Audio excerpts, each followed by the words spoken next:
Okay, so if it's 2023 for you, then Happy New Year. I just want to show this prototype of a game that I'm working on. So basically, if you've been up to what I've been doing, then you may have noticed that I've released a game called The Best Game Ever. And you may have noticed that it's made with sdl2 and C. So basically, I've been just learning sdl2, which is pretty cool. Because yeah, no more Unity for me. I don't need Unity anymore, basically. And so I've been working on this small prototype of like a movement system in 2D with a folding camera and also sprite rendering. So yeah, I just want to show this to you guys.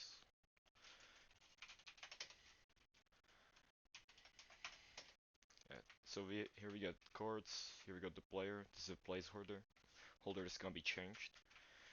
And yeah, this is just a prototype. I don't want to like overhype this. It's probably not gonna be anything big. I'm probably gonna scrap this anyways because of sound effects or something. But yeah, I'm working on this right now. It looks pretty cool. Maybe it's gonna be on GitHub. Who knows? Like the shadow utils library, because that's actually pretty fucking helpful. So yeah, that's it. That's all I want to show you guys. There are no collisions yet, by the way. And yeah, Happy New Year if it's 2024 for you. It's still 2023 for where I am in. So yeah, Happy New Year.